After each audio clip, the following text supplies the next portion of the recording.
কি হয়েছিল তখন? গুড্ডু বড়সড় করে একটা দম নিয়ে রয়ে শুয়ে আবারও আতঙ্ক স্বরে বলতে শুরু করলো। জিশান ভাই কি যেন একটা বলতে গুন্ডা ভাই সেকেন্ডের মধ্যে নিজের ভয়ঙ্কর রূপ ধারণ করে এক ঘুষে মেরে নাকের বাঁশি ফাটিয়ে দিল, আর জিশান ভাই ছিটকে গিয়ে পড়ল দেওয়ালে। চেহারায় কি ভয়ঙ্করভাবে না লাল হয়ে গিয়েছিল, চোখগুলো রক্তসহ বেরিয়ে আসবে এমন দেখাচ্ছিল। দাঁত কিরমির করে একটা ছুরি দিয়ে জিশান ভাইয়ের দিকে এগোতে থাকলো। প্রথমে জিশান ভাইয়ের বুকে ঢোকাতে গিয়ে আর ঢোকালো না। রেগে বিকট চিৎকার দিয়ে এত অ্যালকোহল বুকের মাঝে ছুরিটা প্রবেশ করিয়ে দিল। গুড্ডু এটুকু বলে ভরপুর শ্বাস নিয়ে পরপর রানীর আগেই বলে উঠল। তারপর আর কি হয়েছে আমি জানি না, কারণ আমি তখন এত জোরে দৌড় দিয়েছি যে তোমার রুমের সামনে এসে পড়ে যাই। কোনো রকম উঠে আরেক দৌড় দিয়ে সোজা নিজের রুমে এসে পড়ার টেবিলের নিচে লুকিয়েছিলাম 1 ঘন্টা। গুড্ডুর শেষের কথা শুনে চিন্তার মাঝেও হেসে দিল। ঘুটঘুটে অন্ধকারে ডুবে আছে পুরো রুম। আলো বলতে শুধু ল্যাপটপের পর্দা থেকে ছিটকে আসা ঝলক, যা অর্ধেক মুখ আলোকিত করেছে। মাঝ বরাবর তিনজন স্থির পুরুষালী অবয়ব ছায়ার মতো ভয়ঙ্কর দর্শন দেখা। তাদের উপস্থিতি রুমটাকে শুনশানের সাথে ভারী করে তুলেছে। মাঝের চেয়ারে বসা যুবক ল্যাপটপের সামনে ঝুঁকে গভীর মনোযোগে কিছু ছবি একের পর এক বদলিয়ে দেখছে। তার দৃষ্টিতে এক অদ্ভুত তৃপ্তি ছড়িয়ে পড়ছে, চোখে নিষ্ঠুর খুশির ঝলক, যা ভয় আর শীতলতা একসাথে তৈরি করছে। পাশে দাঁড়ানো দুজন লোক টেবিলের কোণায় হাত রেখে সামান্য ঝুঁকে আছে। তারাও চুপচাপ দেখছে, কিন্তু তাদের ঠোঁটের কোণে টেনে ধরা শয়তানি হাসি লুকিয়ে রাখা যাচ্ছে না। ল্যাপটপের আলোয় সেই হাসি অন্ধকার ভেদ করে আরো ভয়ঙ্কর হয়ে উঠছে। রাজ্য জয়ের উল্লাসে তাদের চোখে ঝিকমিক করছে। লাস্ট লোকেশন ইউরোপ দেখাচ্ছে। চেয়ারে বসে থাকা যুবক ভারী স্বরে তা বলতে ডান পাশে থাকা মধ্যবয়স্ক লোকটা সোজা হয়ে টান টান করে দাঁড়ালো। দৃষ্টি স্থির রাখলো ল্যাপটপে মেলে রাখা দুটো ছবির দিকে, যেখানে স্পষ্ট রূপালী সাদা রঙের চকচকে ধাতুর মতো দুটো মাঝারি সাইজের পাথর দেখা যাচ্ছে। লোকটা সেদিকে দৃষ্টি স্থির রেখে মুখের শয়তানি হাসিটা ধরে রেখেই আদেশ দিল। যাওয়ার জন্য তৈরি হ। লোকটার কথাতে মাঝখানের অল্প বয়সী সুদর্শন যুবক মাথা নাড়ালো। তিনজন ব্যক্তির মুখেই শয়তানি হাসি স্পষ্ট। রাতের ফ্লাইটে ইউরোপ রওনা দিল দুজন। শুধু বয়স্ক লোকটি ছাড়া সকাল সকাল 6টা হবে। রানী শাওয়ার নিয়ে ব্যালকনিতে দাঁড়িয়েছে, সাথে চুলগুলো নেড়ে চেড়ে দিচ্ছে। সারা রাত সে অপেক্ষা করছে, কিন্তু লোকটা আসেনি। তার খুব রাগ হয়েছে, সাথে অভিমানে মুখ ফুলিয়ে রেখেছে। শাড়িটা সুন্দর করে ভাঁজ করে রেখে দিয়েছে যত্ন করে। পিঠ পর্যন্ত সিল্কি ভেজা চুলগুলো আনমনে ঝাড়ছিল, একবার ডান পাশে তো আরেকবার বাঁ পাশে। কেউ একজন দূর থেকে সকালের স্নিগ্ধ হাওয়ার সাথে মিষ্টি পবিত্র ফুলের সুবাস নিচ্ছে, সেদিকে তার কোনো খেয়াল আছে? যেহেতু অপর পাশে জিশানের রুম, আর সেটা রানী প্রায় ভুলেই বসেছে। অপর ব্যালকনিতে দাঁড়িয়ে থাকলে যে তাকে স্পষ্ট দেখা যায়। চুল ঝাড়ার মাঝে আনমনে দৃষ্টি সেদিকে, তবে সেকেন্ডের গতিতে ঘুরিয়ে নিয়ে আসলে প্রথমে খেয়াল হলো না, পরক্ষণে যখন মনে পড়লো সে কিছু একটা দেখেছে, তৎক্ষণাৎ কপাল কুঁচকে সেদিকে আবারও তাকালো। জিশানকে দেখে সঙ্গে সঙ্গে মাথায় ওড়না টেনে নিল। রকিং চেয়ারে হেলান দিয়ে টেবিলের উপর পা তুলে অপলক দৃষ্টিতে তাকিয়ে আছে তার দিকে। হাতে একটা বই, পাশে কফির মগ রাখা। জিশানকে এভাবে তার দিকে ড্যাব ড্যাব করে তাকিয়ে থাকতে দেখে সে 2 আঙুলে তুড়ি বাজালো। এই যে মিস্টার, এভাবে তাকিয়ে আছেন কেন? পাপ হবে তো, ভুলে যাবেন না, কিছু নীতিও মানতে হয়। হোক, কাল না হয় শুধরে নেওয়ার চেষ্টা চালাবো। জিশানের এহেন উত্তরে রানী হতাশ। এই লোক শুধরবে, এটাও তাকে বিশ্বাস করতে হবে এখন? রাগ হলো খুব। নিজেকে কন্ট্রোল রাখতে না পেরে মুখ ভেঙচি কেটে বসলো। জিশান তৎক্ষণাৎ বুকের বাঁ পাশে হাত চেপে মুখের ভাব ভঙ্গি পাল্টে এমন রিয়াকশন করলো যেন সে গায়েব। রানী বোকার মতো তাকিয়ে শুধু দেখলো। রাগে কষ্টে আর দাঁড়িয়ে না থেকে সোজা রুমে চলে আসলো। রানী চলে যেতে জিশান জোরে হেসে চেয়ারে গড়াগড়ি খেতে থাকলো। রাগলে মেয়েটাকে আরো বেশি কিউট লাগে। সন্ধ্যায় রানী মাথায় ঘোমটা টেনে করিডোর দিয়ে এগিয়ে যাচ্ছে, উদ্দেশ্য নিচে যাবে। সোহানা বেগম দুপুরে তার কাছে বসে থেকে বেশ কিছুক্ষণ গল্প করে গেছেন, তবে এখন আর মন মানল না রুমের চার দেওয়ালে বসে থাকতে, তাই বেরিয়ে এসেছে। দ্বিতীয় ফ্ল্যাটের শেষ পর্যায়ে আসতে সারার মুখোমুখি হলো সে। রানী পাশ কাটিয়ে যাওয়ার চেষ্টা করলো, কিন্তু সারা হাত শক্ত করে খাবলে ধরে ফেলল তার। হাত ছাড়ানোর চেষ্টা করে রানী, কিন্তু সারা শয়তানি হেসে বড় বড় নখগুলো হাতের কবজিতে বসিয়ে দেয়। এতে করে নখগুলো নরম চামড়া ভেদ করে গভীরে গেঁথে যায়। চোখ ইতিমধ্যে পানিতে টইটুম্বুর হয়ে গেছে, অনেক ব্যথা পাচ্ছে। শত চেষ্টা করার পরও যখন হাত ছাড়াতে পারলো না, তখন নিজেকে শক্ত করে খানিক রেগে তেতে বলল, ছাড় আমায়, অশুভ মেয়ে কোথাকার। সারার মাথায় আগুন ধরে উঠল এহেন কথায়। মুহূর্তে হাতটা ঝাড়ি মেরে ছেড়ে দিল। এই মেয়ে, তোর কিসের এত তেজ? ছোট লোক কোথাকার। কথাটা বলার মাঝেই থাপ্পড় মারার উদ্দেশ্যে হাত উঁচু করতে রানী আচমকা হাত ধরে ফেলল। রাগে সেও ফুঁসছে, তার মাঝে মাত্রাধিক ক্ষোভ দেখা গেল। বাঘিনীর মতো তেজ দেখিয়ে দাঁত কটমট করে উত্তর দিল, আমার মাফিয়া স্বামী যদি সিংহ হয়, তাহলে আমিও সিংহের রানী, সিংহাসিনী। কথাটা বলেই সারাকে ধাক্কা মেরে দূরে সরিয়ে দিল সে। সারা দুহাত পিছিয়ে আসলো। রানীর কথাটা কানে বাজছে। আমার মাফিয়া স্বামী মানে? থ মেরে দাঁড়িয়ে আছে নিজের জায়গায়। রানী নিজেই অবাক এসব বলে। তার হঠাৎ কি হয়েছে সে নিজেও জানে না। ভয় পেয়ে পিছন ফিরতে এক দফা কেঁপে উঠল। জাবরার ধীরে পায়ে চোখ খাদে নামিয়ে এদিকে তাকিয়ে থেকে এগিয়ে আসছে। দূরত্ব 3 হাতের মতো হবে। মুখটা একদম গম্ভীর, মনে কি চলছে বোঝা মুশকিল। সব ইগনোর করে হাতে থাকা জ্বলন্ত সিগারেট টানতে টানতে তাকে পাশ কাটিয়ে যেতে সে আর নিচে না গিয়ে জিদ্দাতের পেছন পেছন যেতে থাকলো। সারা সেদিকে রোবটের মতো তাকিয়ে আছে। রানী তখন বাঁকা হেসে পিছন ফিরে ভেঙচি কেটে দিল। সারার মাথা ঘোরাচ্ছে। সে একই শুনলো, জিদ্দাত রানীর হাজবেন্ড মানে? এখন তো তার চোখে সবকিছু গোল গোল ঘুরতে শুরু করেছে। ততক্ষণ তাকিয়ে রইল যতক্ষণ না রানী আর জাবরার চোখের আড়াল হয়েছে। হতে না হতে ঠিক তখনই সারা ফ্লোরে পা আছাড় মারল। হাত মুঠো করে রাগে গিজগিজ করতে করতে সে স্থান থেকে সরে আসলো। রানী জিদ্দাতের পিছনে থেকে মুখে ওড়না চেপে ধরল। সিগারেটের বাজে স্মেল তার পছন্দ নয়। জাবরার রুমে প্রবেশ করতে রানী তড়িৎ তার সামনে গিয়ে দাঁড়ালো।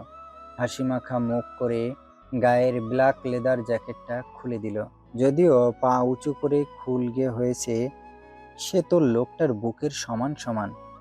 এত লম্বা হয়েও লোকটার পাশে দাঁড়ালে তাকে খাটোই দেখা যায়। পুরোই দানবের মতো মস্ত বড় বডি। হাবিজাবি ভেবে শার্টের গুতুম খুলতে খুলতে নরম কণ্ঠে বলল, সারাদিন কোথায় ছিলেন? কাল রাতেও তো বাসে আসলেন না। উত্তর দিল না। রানীকে ঠেলে দূরে সরিয়ে ওয়াশরুমে চলে আসলো। সে খুব ব্যথিত হলো। খানিক আহত দৃষ্টি তাক করে রইল জিদ্দাতের যাওয়ার দিকে। এই লোকটাকে সে ঠিকমতো চিনতে ব্যর্থ। কালকে তো অন্যরকম লাগলো, আজ কেন আবার আজব প্রকৃতিতে ভরপুর? দৃষ্টি ফিরালো। আর ভেবেই বা কি করবে? ভেবে ভেবে মাথার প্রতিটা জয়েন্ট উল্টাপাল্টা করে ফেললেও এই পুরুষকে এক চুল পরিমাণ বোঝা সম্ভব হবে না। দীর্ঘশ্বাস ফেলে হাতে থাকা শার্টের দিকে তাকালো। ব্ল্যাক শার্ট ঘামে ভিজে উঠেছে, কালো হাওয়ায় বোঝা যাচ্ছে না। সে বুকের সাথে শার্টটি চেপে ধরল। অতঃপর চোখ বন্ধ করে দ্বিতীয়বারের মতো লম্বা দীর্ঘশ্বাস ছাড়ল। চোখ মেলে শার্টটি দ্রুত নিজের ব্যাগে পুরে নিল। জাবরার আসার আগে এই ব্যাগটা আগের জায়গায় সুপে রাখল। কিছুক্ষণের মধ্যে সে টাওয়াল দিয়ে মাথা মুছতে মুছতে ওয়াশরুম থেকে বের হলো। রানীর ইচ্ছে হলো না কিছু বলার কিংবা কাছে যাওয়ার। গুটিসুটি মারল বেডের এক কোনায়। পাষাণ পুরুষের মুখটা কেমন গম্ভীরতা বজায় রেখে প্যাঁচার মতো করে রেখেছে। অদ্ভুত লোক কি সুন্দর করে হাসতে জানে না, নাকি শেখেনি? আর চোখে চুরামি করে জিম করা টাইট ফিট বলিষ্ঠ বডিটাও গিলল সে। আর অমনি নানান ধরনের কথা ভেবে ফেলল। যেমন দেখতে দানবের মতো, ভূত বোধহয় কাছে আসতে ভয় পাবে। এসব ভাবতে ভাবতে আর চোখ সরিয়ে নিল। খুব রাগ হচ্ছে। তার সাথে কথাও বলছে না, আবার তার কথার উত্তরও দিচ্ছে না। এই কেমন অদ্ভুত মানুষের সাথে সংসার করছে সে? আর 4-5টা দম্পতির মতো কি তাদের সংসার হবে না? এভাবেই অবহেলায় অবহেলায় দিন কাটবে তার? এগুলো ভাবলেও খুব কান্না পায়। ক্ষতবিক্ষত হয়ে যায় অন্তর। প্রতিনিয়ত খালি আহতই হয়ে যাচ্ছে। এর ঘা কি আদৌ শুকাবে? জিদ্দাতের মুখখানা অসম্ভব মাত্রায় গম্ভীর। এই মুহূর্তে শীতল মনে হচ্ছে না তাকে, কিছুটা উত্তপ্ত লোহিতে স্পষ্ট। নিজের পোশাক পরিধান করে ল্যাপটপ নিয়ে ডিভানে বসল। ইতিমধ্যে পুরো রুম অন্ধকারে আচ্ছন্নতে পরিণত হয়েছে। চক্ষুদয়ের ভেতর বাদামি মণি জ্বলজ্বল করেছে। দৃষ্টি তার ল্যাপটপের পর্দায় স্থির।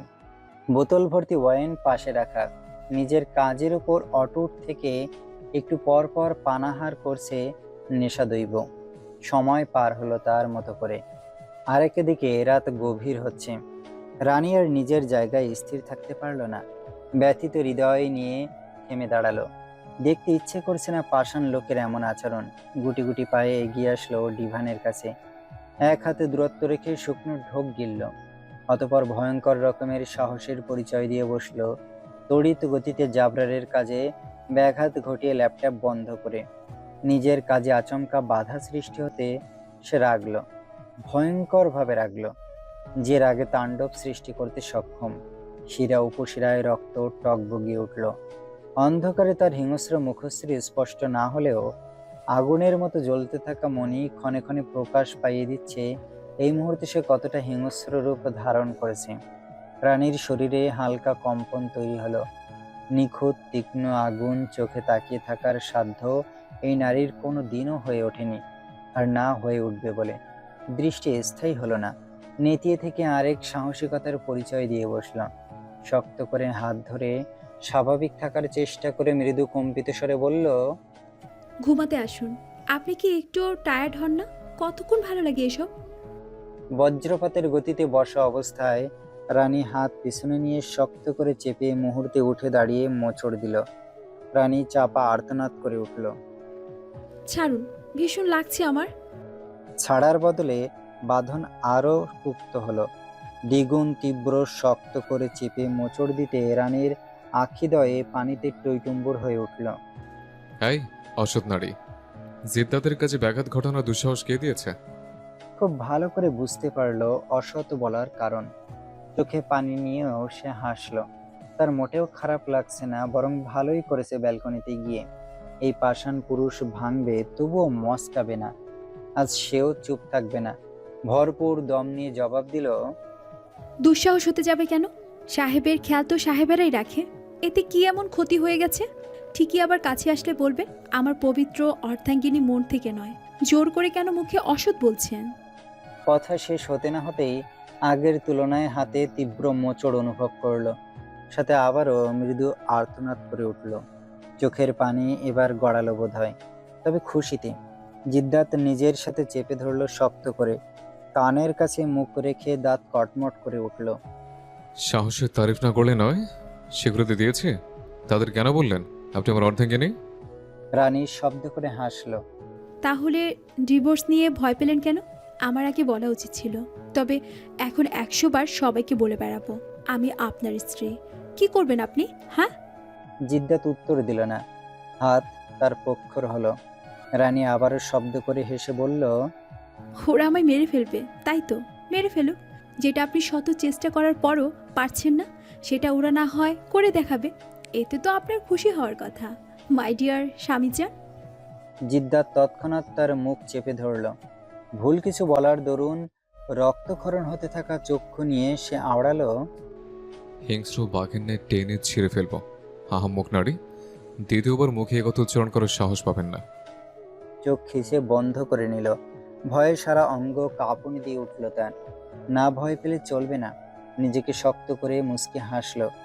জবাবে একই ভঙ্গিতে বলল, অ্যাকসেপ্টেড সাহেব। ছিঁড়ে স্থির দাঁড়িয়ে থাকতে পারবেন তো? জিদ্দাত দাঁত কিড়মিড়িয়ে তাকে দুকদম এগিয়ে বিদ্যুৎ ব্যাগে ধাক্কা দিল। 15 ডে লেটার। আজকাল গুড্ডুটা পেছন ছাড়ে না, সারাক্ষণ পেছন পেছন ঘুরঘুর করতে থাকে। তাতে অবশ্য রানীর খারাপ লাগে না, বরং একাকিত্ব ঘুরেছে। ছেলেটার প্রতি এখন আলাদা টান অনুভব হয়। মায়া তো ক্ষণে ক্ষণেই বেড়ে চলছে। গুড্ডুর দুষ্টুমি, খিলখিল করে হাসা, তাকে বউ বলে ডাকা, পাকা পাকা কথা বলা, আবার তার সাথে রাগ করে দুহাত বুকে গুজে গাল ফুলিয়ে বসে থাকা, সব মিলিয়ে রানীও এখন গুড্ডুকে ছাড়া ভালো লাগে না। দুজন কত শত গল্পের ঝুড়ি মেলে বসে, সাথে গুড্ডুও তাকে ভয় দেখাতেই থাকে। তাদের এই বিশাল ম্যানশনটা নাকি এখন ভুতুড়ে ভুতুড়ে লাগে। ব্যালকনিতে বসে বসে এতক্ষণ গুড্ডুর কথায় ভেবে মুচকি মুচকি হাসছিল। বসে না থেকে রুমে চলে আসলো রানী। এদিকে সন্ধ্যা হয়ে এসেছে প্রায়, বেডটা খানিক এলোমেলো হয়ে আছে। রানী গুছিয়ে নিল সুন্দর করে। মন কিছুটা উদাস, ভালো লাগছে না নিজেকে ব্যস্ত রাখার জন্য। ভাবতে থাকলো কি করা যায়। ভাবার মাঝে মাথায় আসে পুরো রুম গোছালে কেমন হয়। যদিও রুম পরিপাটিই আছে, তারপরও ঝাড়ু নিল হাতে। ঝাড়ু দিতে দিতে মাথায় একই কথাই ঘুরপাক খেল। খান ম্যানশনে এত এত মেড থাকতে একটা মেডও এই ফ্ল্যাটে আসে না। এমনকি খাবার পর্যন্ত তার শাশুড়ি নিয়ে আসে না। তাকে ছেলেরা দেখলে না হয় জিদ্দাতের সমস্যা, সেটা মানা যায়, কিন্তু মেয়েরা দেখলে কি সমস্যা? এই লোকটাও না বড় অদ্ভুত। বছর খানিক একসাথে থাকছে, অথচ সে লোকটাকে তিল পরিমাণও চিনতে পারল না। এসব ভেবে একটা দীর্ঘশ্বাস ফেলল। পর মুহূর্তে আবার মনে হানা দিল, 15 দিন হতে চললো, অথচ লোকটা কোথায়? সেদিন রাতে যে তার সাথে রাগ দেখিয়ে রুম থেকে বের হয়ে গেল, এখনো পর্যন্ত বাসায় আসলো না। মাফিয়া ম্যানশনেও তো বেশিক্ষণ থাকে না সে। এই পর্যন্ত যতটুকু বুঝতে পারলো। আর ওই ম্যানশনের সিঁড়ির পাশের রুমটার ভেতরে এত গভীর কিভাবে? বাহির থেকে তো বোঝা যায় না। তার মাথায় কিছুই তো ঢুকছে না। ওই ম্যানশনটাই বা কোথায়, যেখানে তার চুলগুলো কেটে দিয়েছিল? অদ্ভুত মর্গের মধ্যে লাশ কেনই বা ফ্রিজার করে রেখেছে? মাফিয়া ম্যানশনের গভীরে জঙ্গল আসলো কোথা থেকে? সেটা পেরিয়ে অদ্ভুত বাড়িটায় শত শত মানুষের বিভিন্ন পালস কেন এভাবে সংরক্ষণ করে রেখেছে? এত এত নিরীহ প্রাণ কেন কেড়ে নিচ্ছে? একটু কি দয়া হয় না? এতটাই পাষাণ। মাঝে মাঝে তো চিৎকার করে কান্না করতে ইচ্ছে করে। এই মরণ খেলা দেখতে দেখতে জীবনটাই বরবাদ হয়ে যাচ্ছে। অস্বাভাবিকতা তাকে প্রতিনিয়ত ভোগাচ্ছে, মানসিকভাবে বারবার তাকে ভেঙে গুড়িয়ে দিচ্ছে। আর ভাবতে পারছে না, মাথা ফেটে যাচ্ছে। ঝাড়ু দেওয়া বন্ধ করে দিয়েছে সে কখন। সুস্থ হওয়ার পর এই পর্যন্ত যাবৎ শুধু প্রশ্নগুলো ভেবে ভেবে তার মাথা হ্যাং করে ফেলছে। যত ভুলে যেতে চায় ততই যেন তাকে কুড়ে কুড়ে খায়। ঝাড়ু দেওয়া সম্পূর্ণ করলো, মাথাটা ভীষণ ব্যথা করছে। এই কয়েকদিনে সারা সুমি খুব জ্বালিয়েছে। ভালো লাগতো না বিধায় বিকেলে রুম থেকে বের হতো, আর তখন সারা সুমি সুযোগ বুঝে তাকে হেনস্থা করে ছাড়তো। অশ্রিতা নয়, বরং অর্ধাঙ্গিনী জানার পর ওরা যেন আরো বেশি ক্ষেপে গিয়েছে তার প্রতি। আজকাল কিছুটা ভয় হয়। মেয়ে দুটো মোটেও সুবিধার না, সে প্রমাণ আগেই পেয়ে গেছে। এই তো 2 দিন আগে সুমি করিডোর দিয়ে যাওয়ার পথে তাকে পা দ্বারা ল্যাং মেরে ফেলে দিয়েছে। কোমরে ভীষণ আঘাত পেয়েছিল। কাল তো সারা হাত মোচড়ে দিয়েছে। যদিও তাদের সাথে ক্ষেপে কথা বলেছিল তখন, তাই জন্য আরো বেশি আঘাত করেছে। এসব ভেবে ব্যথিত অন্তর নিয়ে চোখ বন্ধ করে নিল। জানে না কিসের শাস্তি সে এভাবে বহন করছে। মুখ বুজে সহ্য করা ছাড়া আর কোনো উপায়ও তো দেখছে না। অতিরিক্ত কিছু বলতে গেলে সারা তাকে সর্বপ্রথমে শুট করবে। জিদ্দাত তো বাসায় নেই। এই ফাঁকে ওরা তাকে মেরে গুম করে দিলেও কেউ জানবে না। গভীর রাতে শক্ত হাতের ঠান্ডা স্পর্শে রানীর ঘুম ভেঙে যায়। সর্বাঙ্গতে কম্পন সৃষ্টি হয়। তৎক্ষণাৎ তড়িৎ আঁখি দুটো মেলে তাকায়। কে হতে পারে সেটা চোখ বন্ধ অবস্থায় টের পেয়ে গেছে। এটা তো নতুন স্পর্শ নয়, বরাবরই পুরনো। তারপরেও প্রথম দিনের মতো শরীরে এলোমেলো তাণ্ডব শুরু হয়ে যায়। মৃদু কাঁপতে থাকা শরীর নিয়ে অনুনয়ে তাকিয়ে রইল। তার কাছে না আসলে এখন কেমন চিন্তায় মাথা ফেটে যায়, আর কাছে আসলে ভয়ে কলিজার পানি শুকিয়ে আসে। সেই অদ্ভুত রোগের কি নাম দেবে? শুকনো ঢোক গিলল, গলা প্রায় কাট। এই মুহূর্তে এক জোড়া তৃষ্ণার্ত চোখ দেখে ইচ্ছে করছে দূরে কোথাও গিয়ে লুকিয়ে পড়তে। জাবরার 1 দিন 2 দিনের নয়, টানা 15 দিনের ক্ষুধার্ত। চক্ষুদয়ে তাহার সম্পূর্ণ স্পষ্ট। ফুটন্ত রক্তিম শিরাগুলো ভয়ঙ্করভাবে জানান দিচ্ছে সে কতটা অভুক্ত, আর এতটাই আহারহীন দেখাচ্ছে যে শরীরের সুগন্ধি হতে 15 দিন নয়, বরং 15 যুগ বিরত ছিল। জাবরার উন্মাদ ঘোলাটে আঁখি জোড়া দেখে ভয় পেয়ে উঠে যেতে চাইল। তবে সব রাস্তা বজ্রপাতের ন্যায় বন্ধ করে দিল বিদ্যুৎ গতিতে। যতটুকু ভেবেছেন তার থেকে দ্বিগুণ মানুষরূপে নেকড়েতে পরিণত হয়েছে। সাহস সঞ্চয় করে অন্তত নরম স্বরে কথা ঘুরিয়ে প্রশ্ন করলো। কোথায় ছিলেন এতদিন? কোনো উত্তরই আসলো না পাষাণ ব্যক্তির থেকে। সে ক্ষতবিক্ষত হলো। ফের কিছুটা রাগ নিয়ে শক্ত কণ্ঠে বলল, উত্তর দিচ্ছে না কেন? প্রয়োজন মনে করছি না। আগের তুলনায় দ্বিগুণ আহত হলো। এহেন উত্তরে বা পাশে তীরের মতো বিঁধল। সে বলতে চাইলো অনেক কথা, কিন্তু অবহেলা তাকে থামিয়ে দিল। প্রতিদিনের মতো তাহাজ্জুদের ওয়াক্তি উঠেছে। আধা ঘন্টার বেশি ঘুমাতে পারেনি। ঘুমিয়েছে বললে ভুল হবে। এপাশ থেকে ওপাশ হয়েছে শুধু। পাষাণ লোকটা কক্ষ ছাড়তে উঠে তাহাজ্জুদ আদায় করেছে। যে সব কথা সে প্রকাশ করতে পারে না, সেসব কথা সৃষ্টিকর্তার কাছে মন খুলে উজাড় করে দিয়েছে। বিনিময়ে উত্তম প্রতিদান চেয়েছে। দেখা যাক এই কামনা সৃষ্টিকর্তার দরবারে পৌঁছায় কিনা। ততদিন না হয় মুলতুবিতে থাকবে। ফজর শেষে ব্যালকনিতে এসেছে। সকালের হিম শীতল বাতাসে সামনের ছোট ছোট চুলগুলো উড়ছে। পিছনে হালকা ভেজা চুল কোমরে বাড়ি খাচ্ছে। এই কয়দিনে এতটুকুতে পরিপূর্ণ হয়েছে। ঘাড়ের নিচ পর্যন্ত চুল এখন কোমরে। ফিরে আসার সময় লক্ষ্য করে জিশনের ব্যালকনি আজও ফাঁকা। তবে রেলিংয়ে একটা কফির মগ রাখা, যেটা কাল অবধি ছিল না। আজ কোথা থেকে এলো? তাহলে জিশান কি বাসায় এসেছে? বিগত 15 দিন জিশানও তো উধাও ছিল। প্রতিদিন ব্যালকনিতে আসলে অপর ব্যালকনি ফাঁকা দেখত, যেটা আগে কখনো দেখেনি। যদিও সে ইদানিং ব্যালকনিতে আসা যাওয়া একটু বেশি করে, তবে আগে মাঝে মাঝে এই সময় আসলেই দেখতে পেত জিশান চেয়ারে হেলান দিয়ে বইয়ের মধ্যে মুখ গুজে আছে। আর মাথা ঘামালো না। রুমে চলে আসলো সে। ফুল, মিতু, গুড্ডু মিলে ভিডিও গেম খেলছে। আজ ছুটির দিন, তাই মিতু গুড্ডু স্কুলে যায়নি। সবাই খুব আনন্দের সাথে খেলছে। ফুলও ভীষণ মজা করে হাসতেছে। সে কি জিশানের পেছন ছেড়ে দিয়েছে? আসলেই কি তাই? সেটা কি আদৌ সম্ভব? একদমই না। বরং আগের তুলনায় আরো বেশি পিছন ঘুরছে। কাল রাতে জিশান বাসায় আসতে না আসতে জ্বালানো শুরু করে দিয়েছে। ইচ্ছে মতো জ্বালিয়ে তারপর রুমে এসে আরামে ঘুম দিয়েছে। ঝিলিক ফ্রেন্ডদের সাথে ভিডিও কলে কথা বলছে। কাল পরের দিন কলেজে তাদের প্রোগ্রাম। সে অনেক বেশি খুশি, কারণ তার হাস্যকর লোকটাও সেখানে থাকবে। তাদের বিদায় নেই, তাই আপসেট নয়। বিদায় তো নেবে সিনিয়ররা। বিশেষ করে ঝিলিককে এত খুশি দেখে ফ্রেন্ডরা প্রেমে হাবুডুবু খাচ্ছে বলে মজা নিচ্ছে। ঝিলিক তার ভাইকে খুব মিস করেছে। সেগুলো ফ্রেন্ডদের সাথে শেয়ার করেছে। কাল রাতে বাসায় আসতে সে অনেক বেশ খুশি হয়েছে। রানী ধীরে নিচে নামতে সুমি সারাকে চোখে কিছু একটা ইশারা করলো। সারা তড়িৎ রানীর সামনে গিয়ে দাঁড়ালো। তারপর রানীর হাতে কয়েকটা ফাইল ধরিয়ে দিল। আচমকা নিজের হাতে ফাইল ধরিয়ে দেওয়ায় এক নজর সেদিকে তাকিয়ে পরপর সারার দিকে ভুরু কুঁচকে তাকালো। সারা দুহাত বুকে গুজে কোমর নাচাতে নাচাতে বলল, এগুলো তোমাকে নিয়ে যেতে বলেছে। রানী প্রশ্নবোধক দৃষ্টিতে তাকিয়ে রইল। কে আবার এগুলো নিয়ে যেতে বলল? সারা রানীকে ড্যাব ড্যাব করে তাকিয়ে থাকতে দেখে ধমকের স্বরে বলল, কি বলেছি শুনতে পাওনি? কে বলেছে নিয়ে যেতে? সারা কটাক্ষ চোখে তাকিয়ে মুখের উপর ঝাঁজ কণ্ঠে অপমান সহিত জানালো, যে তোমাকে এ বাড়িতে নিয়ে এসে আশ্রয় দিয়েছে সে।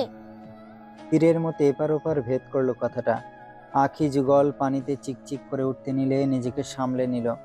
1 মিনিটও না দাঁড়িয়ে সদর দরজার দিকে যেতে যেতে শক্ত কণ্ঠে অধিকার খাটিয়ে বলল, বললেই হয় আমার হাজবেন্ড বলেছেন। তা বলতে কি আপনার মুখে জ্বালাপোড়া হচ্ছিল? সারা বেলুনের মতো ফুলল। হাত মুঠো বন্দি করে নিল সে। তবে সুমি শান্ত। রানী যেতে যেতে তার জোর করে আটকে রাখা অশ্রু নিঃশব্দে গড়িয়ে পড়ল নদীর স্রোতের ন্যায়। শেষ পর্যন্ত কি অশ্রু তার চিরসঙ্গিনী হবে? বাকিটা জীবনকে স্বীকৃতিবিহীন কাটাতে হবে? লোকটা অর্ধাঙ্গিনী হিসেবে মানে না, অথচ ঠিকই দিনরাত উপরে অধিকার খাটায়। মনে হাজারো মান অভিমান নিয়ে নিজেকে নিজে সান্ত্বনা দিল। ধৈর্য সহকারে চৌকাঠ পেরোতে সারা সুমি একে অপরের সাথে হাত মিলিয়ে উঠল। সুমি তো সেদিকে তাকিয়ে অদ্ভুত হেসে আওড়ালো, যাও রঙ্গময়ী রানী, বাসায় পা রাখার সৌভাগ্য তোমার কপালে আর হবে কিনা সন্দেহ আছে। সারা সুমি দুজনেই রহস্য ঘেরা হাসিতে মেতে উঠল। লিভিংয়ে একটা মেয়েডও ছিল না তখন, সাথে বাড়ির মানুষগুলোও যেন নিজেদের রুমে ব্যস্ত। রানী নিজেকে সামলে বাগানের মাঝে এসে ধীর পায়ে ফোয়ারার ডান দিকের মোড়ে এগোয়। প্রতিবারের মতো বাগানের আশেপাশে সব গার্ড তাকে দেখা মাথা নত করে ফেলেছে। সবার মধ্যে এতটাই আতঙ্ক ভরপুর দেখা গিয়েছে যে কারোর মনে একটিবারের জন্য হানা দিল না তাকানোর।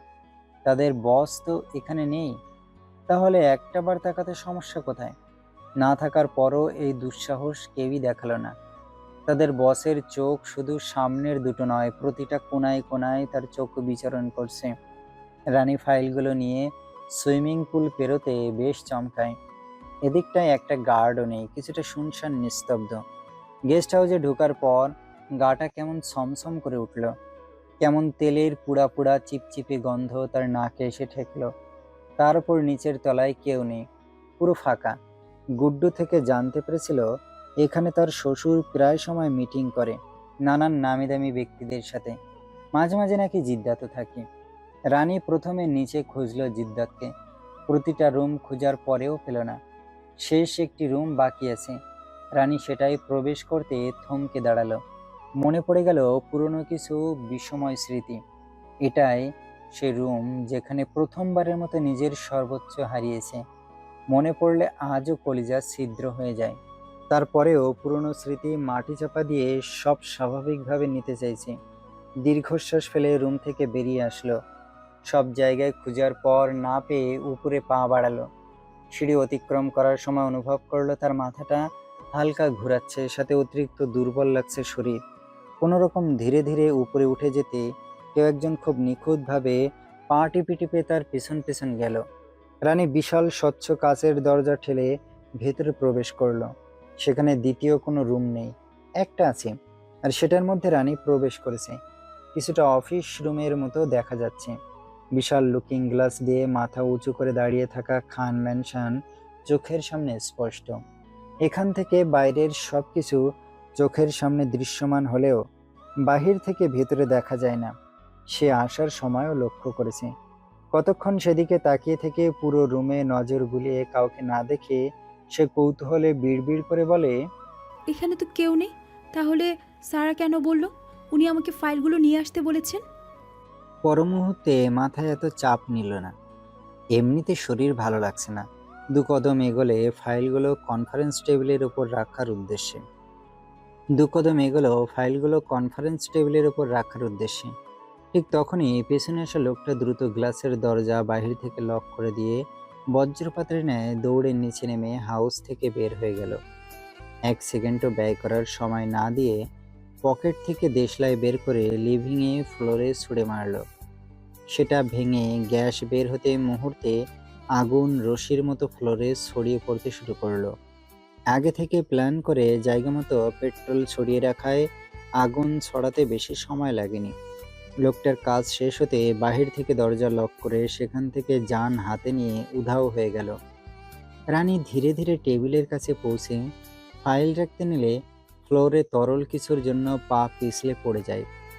ফাইলের ভেতর থেকে ছিটকে কিছুটা দূরে একটি দেশলাই ফ্লোরে আছড়ে পড়ে, যেটা তীব্র আঘাত খেয়ে নিচে ফেটে ছড়িয়ে যেতে ফ্লোরে আগুন ধরে উঠল। ঘটনাটা এত তাড়াতাড়ি ঘটেছে যে ঠিকমতো বুঝে উঠতে পারেনি রানী। যখন চারিদিকে দাও দাও করে অগ্নি উপরের দিকে উঠতে দেখলো, তখন যেন তার মাথায় আসমান ভেঙে পড়ল। হ্যাং হয়ে তাকালো সেদিকে। তার জায়গা ছাড়া পুরো রুমে ক্ষণে ক্ষণে আগুন ছড়িয়ে পড়ছে খুব দ্রুত। রানী তৎক্ষণাৎ উঠে দাঁড়ালো। ইতিমধ্যে শ্বাস নিতে কষ্ট হচ্ছে। রক্তিম আগুনের কালো ধোঁয়ায় কাশতে আরম্ভ করে দিয়েছে। ভয়ে কলিজার পানি শুকিয়ে যাচ্ছে। কাশতে কাশতে প্রাণ বাঁচানোর জন্য সে ছুটে গেল দরজার দিকে। দু হাতে সেটা টেনে খোলার প্রয়াস চালালো। যতটুকু হেঁটে এসেছে সে ঠিক ততটুকু জায়গা এখনো সুরক্ষিত আছে। ইতিমধ্যে দেওয়ালেও লেগে আছে আগুন। তবে সিলিং পর্যন্ত পৌঁছাতে কতক্ষণ? শত টানাটানির পরেও কাঁচের শক্ত দরজাটা খুলতে পারল না সে। খুলবে বা কি করে? বাহির থেকে আটকে দিয়েছে যে। প্রাণ বাঁচানোর তাড়নায় রানী দুহাত কাচের বুকে এলোপাথাড়ি হাসলে চিৎকার করলো, কেউ আছো? প্লিজ দরজাটা খোলো, আমি যে আগুনে পড়ে যাব, আমাকে কেউ উদ্ধার করো। এই আওয়াজ হাউজের লিভিং পর্যন্ত যায়নি, আর বাইরে যাওয়া দূরের কথা। সে সমস্ত শক্তি দ্বারা কাচের দরজায় আঘাত করতে থাকলো। তার ভেতর হাহাকার করে উঠছে। এদিকে সোহানা বেগম রানীকে রুমে না পেয়ে ব্যালকনি এবং ওয়াশরুমে খুঁজলেন। সেখানেও না পেয়ে সোজা রুম থেকে বের হয়ে আসেন। পেরেশানির মধ্যে দ্রুত পা ফেলে প্রথম ফ্ল্যাটের করিডোর দিয়ে যাওয়ার পথে গুড্ডু, মিতু, ফুলের সাথে দেখা হয়। তিনি তখন উতলা স্বরে তাদেরকে জিজ্ঞাসা করেন। তোমরা রানীকে দেখেছো? হতাশ করে দিয়ে তিনজনই না বলল। সোহানা ছুটলেন নিচে। পেছন পেছন তারা তিনজনও গেল। লিভিং পুরো ফাঁকা, শুধু 2-3 জন মেড কিচেনের সাইড পরিষ্কার করছেন। সোহানা দিশা না পেয়ে তাদেরকে জিজ্ঞাসা করেন। মেডরা তখন সাফ সাফ মানা করে দিলেন। আর এদিকে রানীর অবস্থা নাজেহাল। তার কাছে আগুন পৌঁছাতে বেশি সময় লাগবে না। চোখে সব ঝাপসা দেখছে। তারপরেও চিৎকার করে কাঁদতে কাঁদতে বলছে তাকে বাঁচানোর জন্য। আফসোস, এই চিৎকার কারো কানে গিয়ে পৌঁছাচ্ছে না। যে খান ম্যানশন ঘিরে ভরপুর গার্ড থাকতো, আজ সে ম্যানশনের এক পাশ জুড়ে শূন্যতায় খা খা করছে। এটা কি শুধুমাত্র কাকতালীয়, নাকি কেউ নিখুঁতভাবে সবকিছু পরিকল্পনা করে এঁকেছে? কাঁদছে রানী, সে ভীষণ কাঁদছে। তবে কি এই আগুনে তাকে পুড়ে মরতে হবে? তার অস্তিত্ব বিলীন হয়ে যাবে পুরোপুরিভাবে? আগুন সিলিং পেরিয়ে পুরো হাউসটাতেই দাউ দাউ করে উঠেছে ইতিমধ্যে। এবার গেটে থাকা গার্ডরা লক্ষ্য করলো ভয়ঙ্কর রক্তিম অগ্নির সাথে কালো ধোঁয়া। সঙ্গে সঙ্গে খবর তাদের মতো শত শত গার্ডের কাছে পৌঁছে গেল একে অপরের থেকে। কিছু গার্ড ম্যানশনের পেছনে ছিল, আর কিছু গার্ড ম্যানশনের সামনে ডিউটি পালন করার জন্য রইল। বাদ বাকি গার্ড গেস্ট হাউসের দিকে ছুটে আসলো। তাদের মাথায় ঢুকছে না আগুন লাগলো কিভাবে। সেখানে থাকা কয়েকটি গার্ড যারা রানীকে সেদিকে যেতে দেখেছে, তারা সকলে বাকিদের চেঁচিয়ে জানালো, আমরা ম্যামকে ওইদিকে যেতে দেখছি। কলিজা নড়ে উঠল। বসের হাতে আজ নির্ঘাত সব মারা পড়বে। নিজেরাও পুরোপুরিভাবে শিওর হয়ে যায়। তাই দ্রুত সুইমিং পুলের পানি দ্বারা আগুন নিভানোর চেষ্টা করলো। ইতিমধ্যে ফায়ার সার্ভিসকে খবর দিয়ে ফেলেছে। বাতাসের মতো খবর পৌঁছে গেছে এমপি রামদাস বাড়ির প্রত্যেক মানুষের কানে। সোহানা বেগম বাইরে এসে গার্ডের মুখে শুনতে পেলেন রানীর কথা। রানীকে পুরোপুরি দেখেনি, কিন্তু তবে তারা নিশ্চিত রানী সেদিকে গিয়েছে। সোহানা বেগমের মাথায় ভাঁজ পড়ল। তিনি হাউমাউ করে কেঁদে সেদিকে ছুটে যেতে চাইলেন। তবে ফুল আর মিতু ওনাকে শক্ত করে আটকে রাখলো। ভয়ঙ্কর কালো ধোঁয়া সেদিকটায় আকাশ ছেয়ে যাচ্ছে। রক্তিম আগুন দেখে ফুল আর মিতুও ভয়ে কাঁপতে শুরু করে। সুমিত্রা এসে সোহানাকে ধরলেন। তিনি ব্যালেন্স রাখতে পারছেন না নিজের জায়গায়। শ্যামা খুশিতে ব্যাকুল। সারা সমী দাঁড়িয়ে অন্তর জোড়ানো ফেল নিচ্ছে। চক্রান্ত তো তাদেরই। জিশান কিছু কাজের জন্য কয়েকদিন নির্ঘুম ছিল। সে রুমে ঘুমাচ্ছে। ফুল আর সইতে পারল না, ফোনটা সাথেই ছিল। কুল কিনারা না পেয়ে জিশানকে কাঁপা কাঁপা হাতে কল দিল। ভয়ে তার হাত পা ঠান্ডা হয়ে যাচ্ছে। হায় আফসোস, জিশান কলই তুলছে না। ফুল ভাবে জিশান এমনিতে তার প্রতি বিরক্ত। বারবার কল দিয়ে ডিস্টার্ব করছে দেখে হয়তো আজ আর কল তুলছে না। আর ওদিকে জিশান ফোন সাইলেন্ট করে দরজা জানলা সব বন্ধ করে পর্দা টেনে পড়ে পড়ে ঘুমাচ্ছে। ফুল এটুকু সময়ের মধ্যে না হলেও 30 বার কল দিয়েছে। শেষ পর্যন্ত কাজ হচ্ছে না দেখে বাসার ভেতর দৌড়ে গেল। এত স্পিডে দৌড়ে উপরে সোজা উঠল। করিডোর দিয়ে সে হেনস্থা হয়ে ছুটল জিশানের রুমের দিকে। দরজার সামনে এসে নিজেকে হাঁপানোর সুযোগটুকু না দিয়ে কাঁদতে কাঁদতে দরজা জোরে জোরে ধাক্কা দিতে শুরু করলো। গলা চিরে জিশানকে ডাকতে থাকলো সে। এতেও সারা শব্দ না পেয়ে দরজা ধাক্কিয়ে কান্না করতে করতে নিচে বসে পড়ল। ভাঙা গলায় সে চিৎকার দিল, ও জিসান ভাই, দরজা খুলো না। আমার কথা কি তোমার কানে যাচ্ছে না? রানী যে আগুনে পুড়ছে, তুমি কি শুনতে পাচ্ছ না? ঘুমে বিভোরে থাকা জিশানের কান পোকা এবার নড়ল বোধহয়। জিদ্দাত নিজের অদ্ভুত গোপন রুমে বসে ল্যাপটপে গভীরভাবে কিছু একটা মেলাচ্ছে। কাজ তার অপূর্ণ রাখা একদম অপছন্দ। ল্যাপটপের পর্দায় চোখ দুটো স্থির রাখার মাঝে ফোনে কল আসলো। একবার রিং হলো সেটি, তবে এই মুহূর্তে তোলার প্রয়োজন মনে করলো না। একবার কল করেছে আর মাফিয়া জাবরার খান তুলেনি মানে দ্বিতীয়বার কল করার সাহস কারো হয়ে ওঠে না। তবে আজ দ্বিতীয়বারের মতো ফোনে কল বেজে উঠল। জাবরার বিরক্তিতে কপালে ভাঁজ ফেলল। জিভ দ্বারা পিয়ার্সিং করা শুকনো অধর ভিজিয়ে পাশে রাখা ফোনটা হাতে তুলে কানে চেপে ধরল। ল্যাপটপের দিকে দৃষ্টি স্থির রাখা অবস্থায় অপর পাশ থেকে আকস্মিক যা তার কানে আসলো তা শোনার পর মস্তিষ্কের রক্তক্ষরণ হতে শুরু করলো। চোখের সাদা অংশে চিকন চিকন রগগুলো রক্তিম বর্ণ হয়ে ঢাকা পড়েছে। কপালের নীল রগ ফুলে ভেসে উঠেছে স্পষ্ট। ফর্সা মুখখানি আগুন লাল হয়ে গেছে ইতিমধ্যে। বিদ্যুৎ গতিতে টেবিলের উপর থেকে ছিটকে ফেলল সব। রুমে বিকট কাঁচ ভাঙার আওয়াজের সাথে তারও হুঙ্কার ভেসে উঠল। আমার প্রাণের বিবেচনায় কিছু হলে রক্তের বন্যা বয়ে যাবে আম্মাজান। সোয়ার, আপনার প্রাণ কেড়ে নিতে দুবার ভাববো না। পেটের ছেলে রেহান হুমকিতে বুক কেঁপে উঠল সোহানা বেগমের। ততক্ষণে কল কাট। কানে চেপে রাখা ফোনটা নিচে পড়ে গেল ওনার। তিনিও ধপ করে নিচে বসে পড়লেন। বাইরের প্রতিটা গার্ডের বুক কাঁপছে, নিস্তার কপালে নেই। সকলের মনে জানা হয়ে গেছে। তবে কি আশ্চর্য, ফায়ার সার্ভিস এসেও আগুন নেভাতে পারছে না। আগুন নেভাতে পারছে না। যত পানি দিচ্ছে সেটা যেন বিপরীত হয়ে উল্টো আরো ধোকে ধোকে আগুন জ্বলছে। ফুলের বলা কথায় জিশান লাফিয়ে উঠল। এক মুহূর্ত দেরি না করে দরজা খুলে দৌড়ে বেরিয়ে গেল। ফুলও ছুটল পেছন পেছন, কিন্তু জিশানের সমান সমান হওয়ার আগে বিদ্যুৎ বেগে ছুটল সে। সিঁড়ির কাছে আসতে দেখলো জাবরা রকেটের গতিতে মেনশন থেকে বের হয়ে যাচ্ছে। এতটা স্পিডে গেছে যে জিশানের জায়গায় অন্য কেউ হলে শুধু ধোঁয়াশার মতো দেখত। চোখ পলক ফেলার ফাঁকিতে গিয়েছে যে চেনা মুশকিল হয়ে যেত। তবে জিশান নিজের ভাইয়ের ছায়া উপলব্ধি করতে পারে, সেজন্য তার অসুবিধা হলো না। সে নিজেও থামল না, সর্বোচ্চ জোরে ছুটল। বাইরে আসতে প্রায় সকলের চোখে জিদ্দাতকে আটকেছে, তাই সামনে থেকে সরে যাওয়ার জন্য জায়গা করে দিল। সারা সেদিকে ক্ষিপ্ত চোখে তাকালো, তবে সুমি তাকালো অন্য চোখে। সে কিছু একটা মেলাতে ব্যস্ত হলো। এই নারীও কেমন অদ্ভুত ভাবনার অধিকারী, বাহ্যিক দিয়ে বোঝাই যায় না মনে কি চলে। জিশান সেদিকে ছুটতে নিলে সোহানা দ্রুত উঠে হাত চেপে ধরলেন। সে তৎক্ষণাৎ মায়ার দিকে আহত দৃষ্টিতে তাকালো। সোহানা বেগম চোখমুখ শক্ত করে তাকিয়ে কাট কাট কণ্ঠে আদেশ স্বরূপ শুধালেন, সামনে আর এক পা এগোবে না। জিশানের রুহু কেঁপে উঠল, চোখ ঝাপসা হয়ে এসেছে। মায়ার দিকে যন্ত্রণাময় নয়নে তাকিয়ে কাপা কাপা গলায় হাতটা ছাড়াতে ছাড়াতে বলল, আমায় যেতে দিন আম্মা। অবাধ্য হয়ে মায়ের নির্দেশ খোলাফ করতে চাইছো? জিশান আর নিজেকে দমাতে পারল না। মুহূর্তে হাঁটু ভেঙে বসে মায়ের দুপা জড়িয়ে ধরল।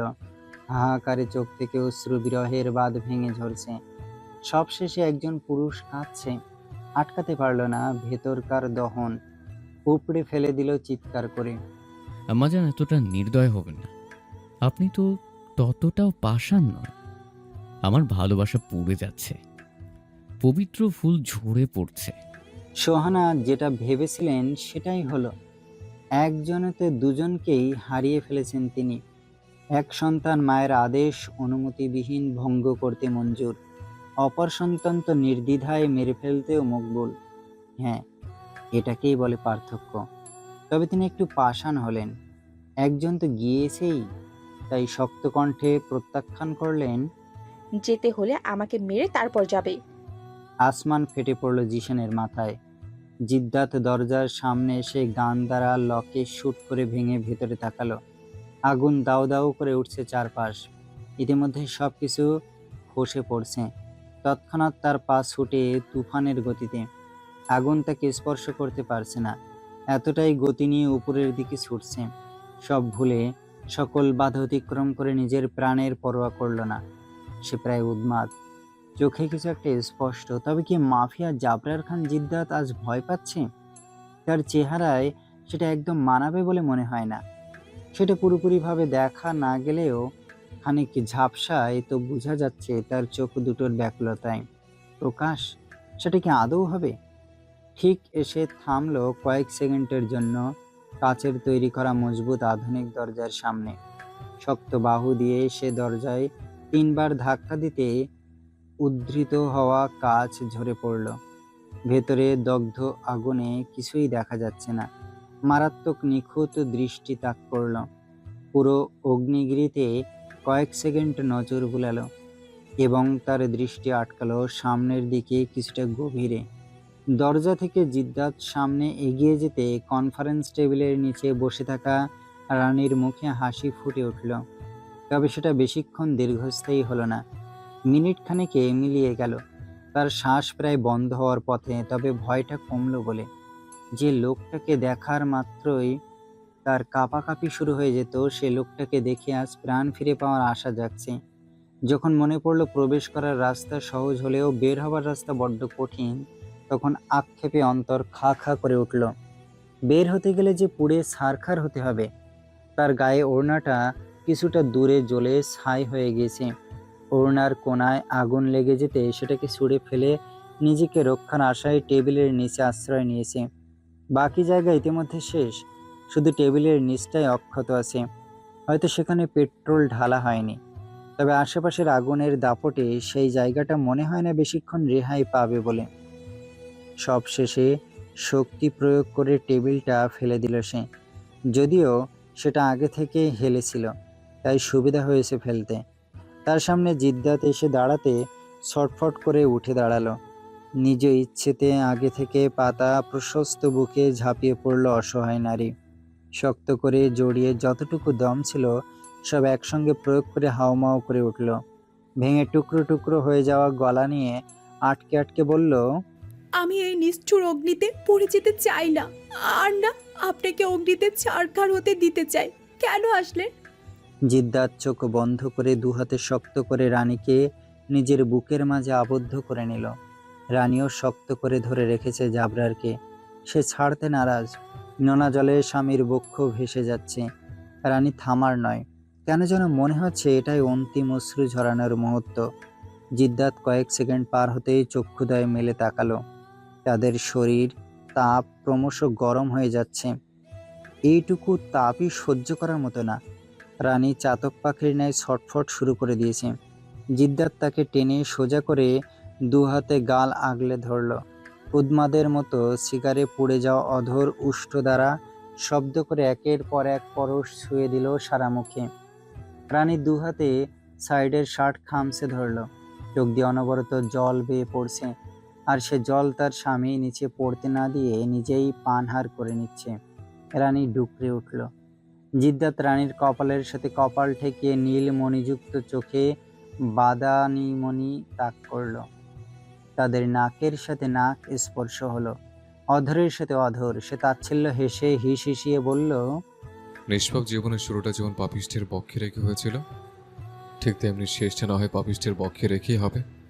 রানী শব্দ করে কেঁদে আবারও জাপটে জড়িয়ে ধরল জিদ্দাতকে। তার বুকের মাঝে মাথার সাইড চেপে প্রত্যুত্তরে কান্না মাখা গলায় বলল, আমি আপনার কথার মানে কিছুই বুঝি না। আমার শুরুটা কখন, কোথায়, কিভাবে হয়েছে জানি না। আর না মনে করার চেষ্টা করলে মনে পড়ে, ওটা আরো মাথা যন্ত্রণা শুরু হয়ে যায়। জিদ্দাত তাচ্ছিল্য করে রানীর মাথায় থুতিটা ঠেকালো। সে অবস্থায় চোখ বন্ধ করতে মস্তিষ্কের পাতায় পুরনো স্মৃতি হানা দিল। ঘন জঙ্গলের পথে হেঁটে যাচ্ছে 11 বছরের একটি যুবক। শুনশান রাত, চারিপাশ থেকে শিয়াল ও বন্য প্রাণীদের শরীরে কম্পন ধরিয়ে দেবার মতো ডাক। তার মধ্যখানে সিনার টান টান করে যুবক পেরোচ্ছে। ভাবভঙ্গি ও এগোনোর ধরন দেখে স্পষ্ট, না আছে হিংস্র প্রাণীদের আতঙ্ক, আর না আছে প্রাণ হারানোর ভয়। পকেটে গুজে রাখা দুহাত এবং মুঠোবন্দিতে কিছু বিশেষে গাছের শিকড়। হুডির টুপিতে খুলিবন্দি। আলো ছাড়া অন্ধকারে সে দিব্যি হেঁটে যাচ্ছে। ঘন মাত্রা কমে যেতে কানে ভেসে আসছিল একজন মহিলার আর্তনাদ।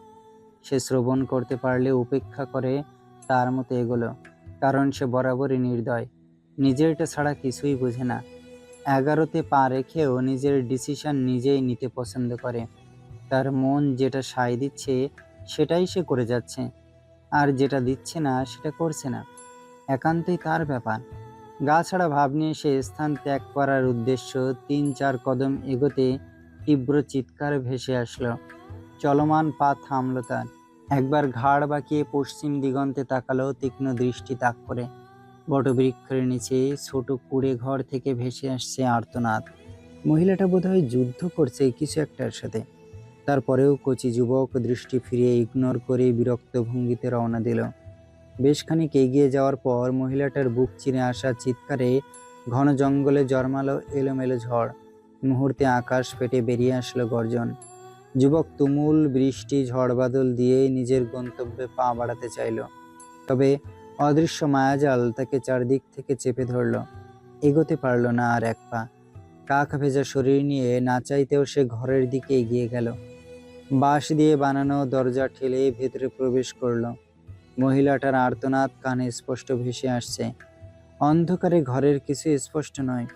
তীক্ষ্ণ নজর বুলিয়ে সঙ্গে থাকা টর্চ লাইট পকেট থেকে বের করে প্রয়াস চালায় দেখার জন্য।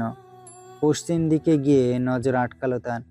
গর্ভবতী একজন মহিলা মরখালে পাতার ওপর শুয়ে পেটে দুহাত চেপে চিৎকার করছে। হয়তো প্রসব বেদনায় এরকম হাঁসফাঁস করছেন। পায়ের টাকনো রক্তিম হয়ে রক্ত গড়াচ্ছে। সাজ পোশাক কোনো সাধারণ মানুষদের মতো নয়, নামি দামি রাজবাড়ির হবে। তবে তিনি এখানে কেন?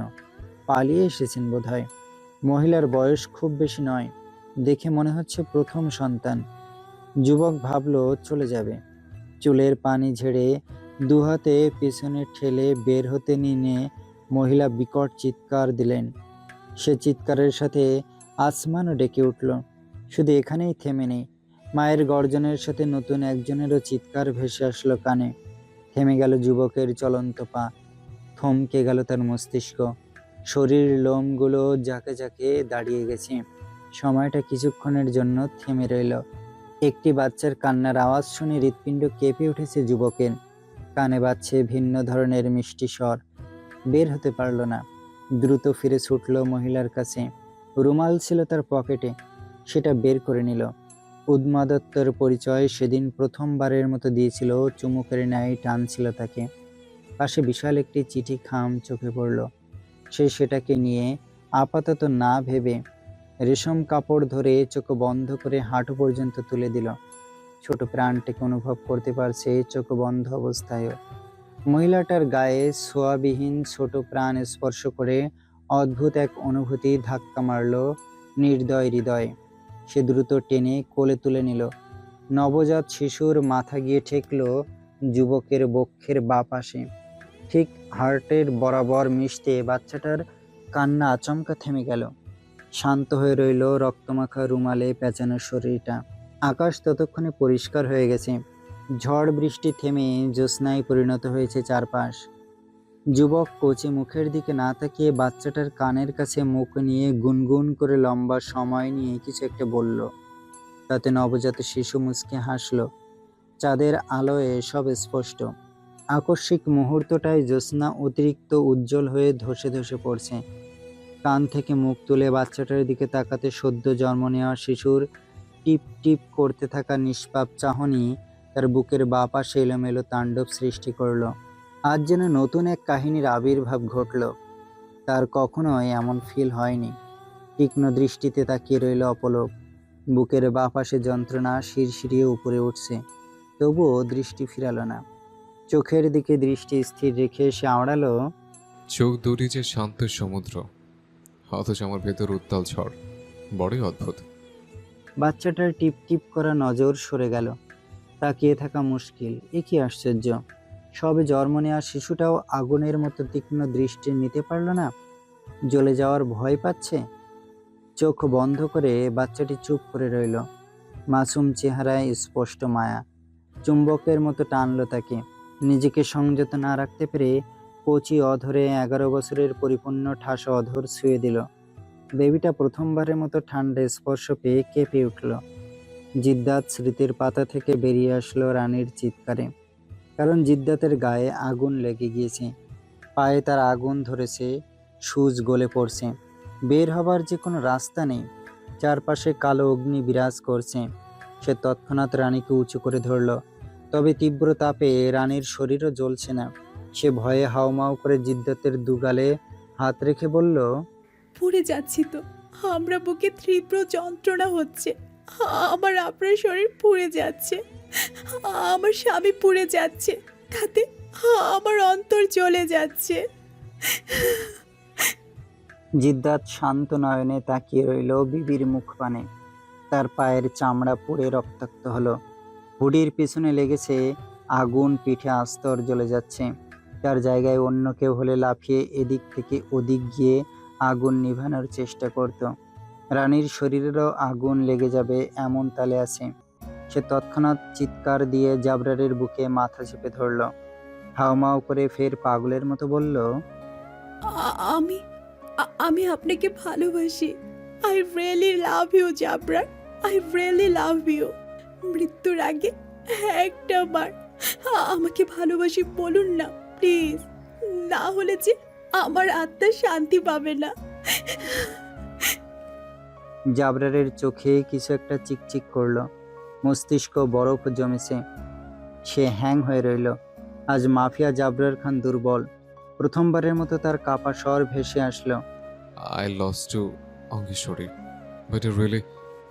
বাকিটা বলার আগে সিলিংয়ের বড় ঝাড়বাতিটি তাদের উপর সশব্দে ভেঙে পড়ল। আপনারা কি ভাবছেন এখানে শেষ আমার আর রানীর জীবনের পথ চলা? না, গল্প এখানে শেষ নয়।